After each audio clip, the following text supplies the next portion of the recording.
একবার রাজা সাইদুন শিকারের উদ্দেশ্যে এক গভীর জঙ্গলের মাঝ দিয়ে হাঁটছিলেন। চলতে চলতে হঠাৎ তিনি দেখতে পেলেন দুটি সাপ একে অপরের সঙ্গে লড়াই করছে।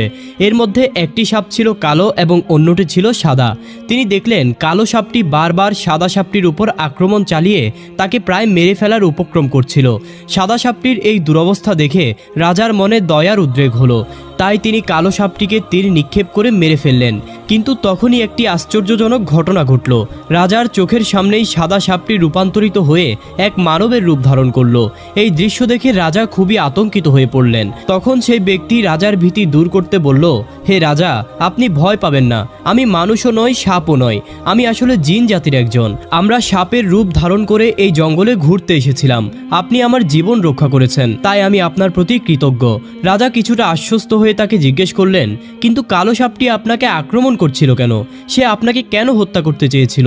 জিনটি তখন বলল, আমি আসলে জিন জাতির একজন বাদশা। আমার একটি কন্যা রয়েছে যার নাম সারাবিল এবং সে খুবই সুন্দরী। আমার এক মন্ত্রী তাকে বিয়ে করতে চেয়েছিল, কিন্তু আমি সেই প্রস্তাবে রাজি হইনি।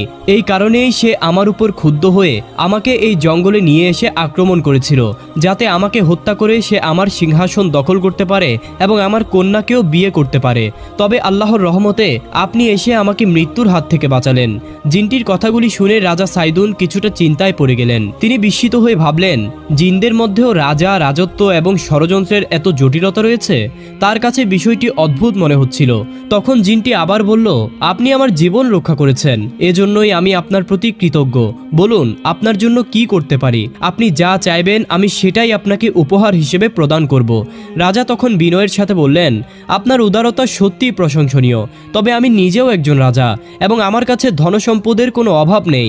একজন রাজার চাওয়া পূরণ করা সহজ ব্যাপার নয়। জিনটি তখন বলল, আপনি শুধু একটি ইচ্ছা প্রকাশ করুন, তারপরে দেখুন যে আমি তা পূরণ করতে পারি কিনা। আমি কথা দিচ্ছি, আপনার চাওয়া অনুযায়ী আমি সব কিছুই আপনাকে প্রদান করব। রাজা এই সুযোগ বুঝে বললেন, আমার কাছে আপনার ধনসম্পদের কোনো প্রয়োজন নেই। তবে আমি চাই আপনি আপনার কন্যা সারাবিলকে আমার সাথে বিবাহ বন্ধনে আবদ্ধ করে দিন। এই কথা শুনে জিনটি হতবাক হয়ে গেল, কিন্তু সে তার দেওয়া প্রতিশ্রুতিতে বাধা ছিল। তাই বাধ্য হয়েই সে বলল, ঠিক আছে, যেহেতু আমি আপনাকে প্রতিশ্রুতি দিয়েছি তাই আপনার ইচ্ছা আমি পূরণ করব। তবে আপনাকে একটি শর্ত মানতে হবে। আমার কন্যা তো আর আপনার মতো মানুষ নয়। তার চলাফেরা, আচার আচরণ সবই ভিন্ন ধরনের হবে, যা আপনার পছন্দ নাও হতে পারে। তবে এসব নিয়ে আপনি তাকে কোনো প্রশ্ন করতে পারবেন না। যদি কোনো কারণে তাকে প্রশ্ন করেন তাহলে সেদিনই সে আপনাকে ছেড়ে চলে আসবে এবং তখন কেউ তাকে ফিরিয়ে আনতে পারবে না।